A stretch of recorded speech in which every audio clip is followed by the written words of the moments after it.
Le féminisme n'est pas né en 70, il est né, on peut dire qu'il est né après la Révolution française, malgré les mauvais traitements de la Révolution française par rapport aux femmes.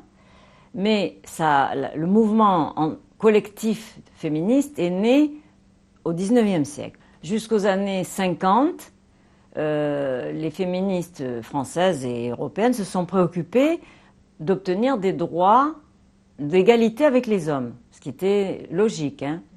Alors c'était naturellement les droits essentiels, le droit d'éducation, le droit au travail et le droit de vote, qui en France, comme vous savez, a été très difficile à obtenir en 1945. Bien.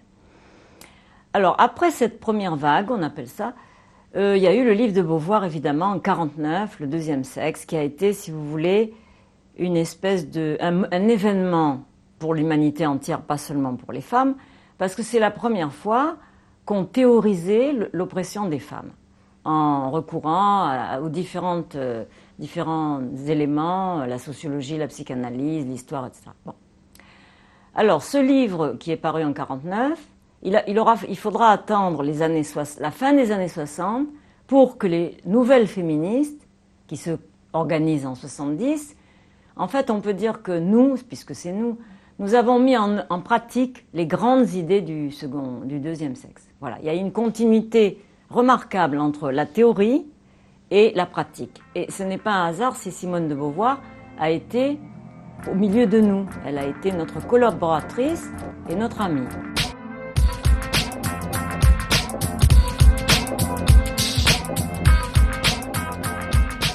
Le mouvement de libération des femmes en France a démarré en 1970, donc 2 ans après mai 68.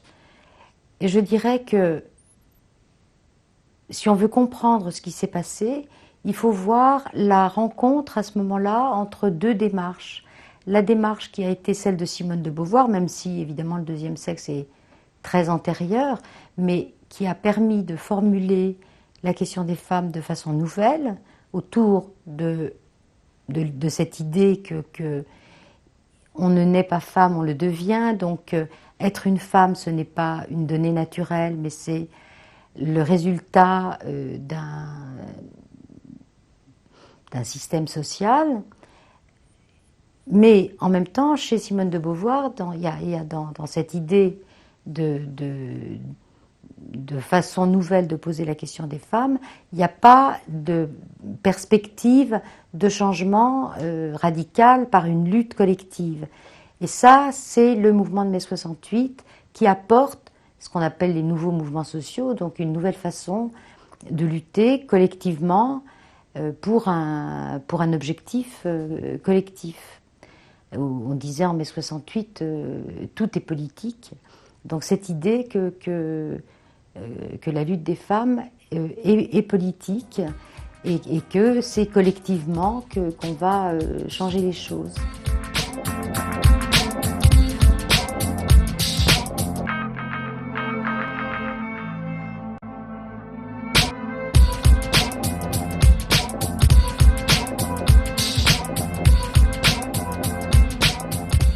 Ce mouvement des années 70, qui est déjà apparu à la fin des années 60, s'est organisé non plus autour de l'égalité, de la conquête de l'égalité, mais autour de la conquête de la liberté. Ça a été le grand thème de nos combats et de nos écrits, parce que nous nous sommes rendus compte que nous avions peut-être obtenu des droits d'égalité, mais nous ne pouvions pas les exercer parce que nous étions entravés dans l'impossibilité de choisir nos maternités. Il nous a semblé donc que la condition nécessaire à la pratique des droits d'égalité était la liberté de disposer de notre corps.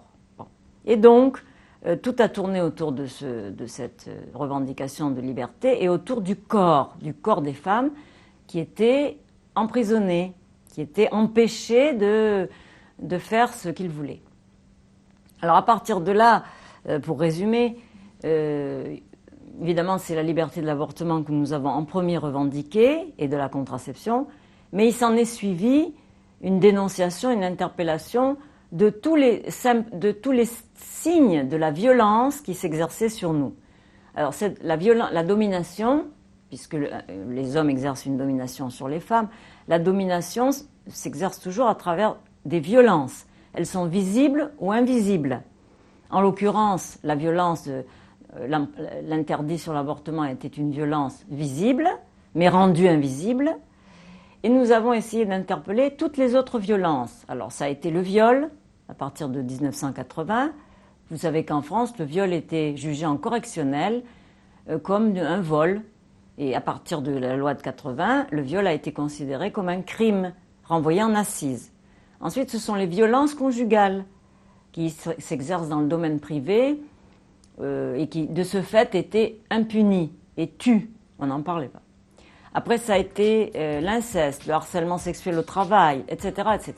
Donc, si vous voulez, la grande originalité de notre mouvement, c'est d'avoir mis sur la place publique des problèmes d'ordre soi-disant privé et de leur avoir donné une légitimité politique.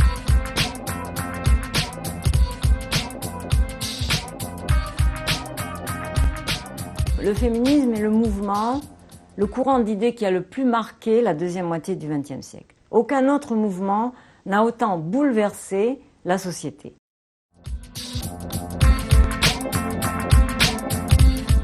Il y a eu une continuité absolument entre le mouvement de libération des femmes et la recherche féministe, qui s'est développée à partir des années 80, enfin donc dans la suite, et qui s'est développée alors de façon très très large, et qui joue quand même un rôle assez